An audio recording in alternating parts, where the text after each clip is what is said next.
This is to be a conversation, certainly not anything so formal as a lecture. And what we're going to talk about is Othello, Shakespeare's play, and the film I made of it. And that sounds rather arrogant, doesn't it? Just naming the two in the same sentence. Truth is, of course, that by any real standard of worth, comparison is not merely impossible, it's absurd. The play is something more than a masterpiece. It stands through the centuries as one of the great monuments of Western civilization. In the play, one of Iago's favorite images is that of the net, the snare, the web, making him a fisherman, a hunter, a spider. With as little a web as this, will I ensnare as great a fly as Cassio, he says.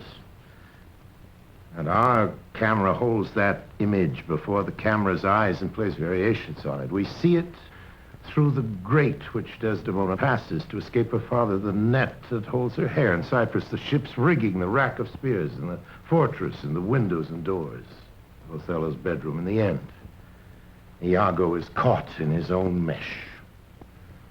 Always hovering above him is the iron cage where the sun will scorch him and the gulls will peck at his flesh. You know, there's a tendency today to deny the existence of evil, not to believe in it, to call evil sickness. And you'll say, I suppose, that our notion of playing Iago as sexually impotent is a very modern sort of trick. Well, if it is a trick, I hope it isn't, at least we did impose it very heavily on the film itself. Now, I do believe quite fervently in the existence of evil, and certainly Shakespeare did, and just as certainly Iago is the embodiment of evil, more so even than Richard III, whose actions were evil, but who was motivated by ambition. Iago has no ambition.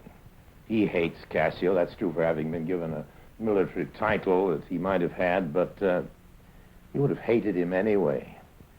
His envy, all of his brand of jealousy, is an excuse of Cassio. He says, there is a daily beauty in his life which makes me ugly. You see, Iago is a slave. He has the heart of a slave. He has the special cunning and all the artful hypocrisy of the slave who revels in the condition of slavery. Dostoevsky says, the secret consciousness of power is more insupportably delicious than open domination. And Iago says, we cannot all be masters, nor all masters cannot be truly followed.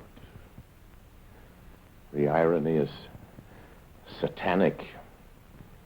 The whole key to his character, I think, and another key comes again from Iago himself, who says, I am not what I am. All the other people in the story are people of feeling.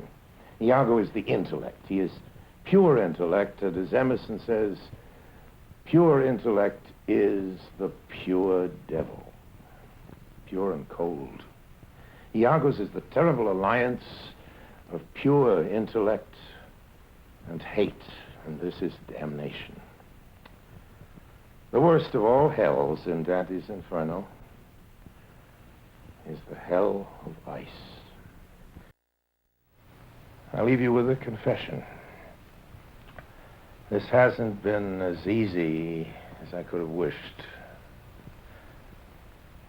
There are too many regrets, too many things I wish I could have done over again.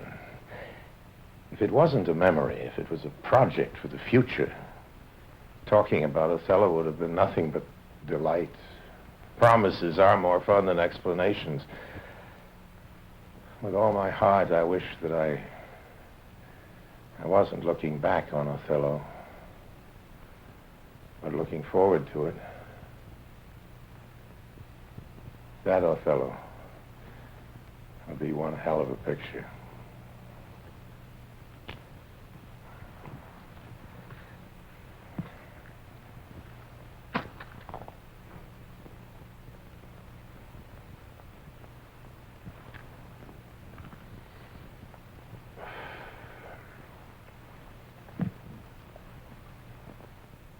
Good night.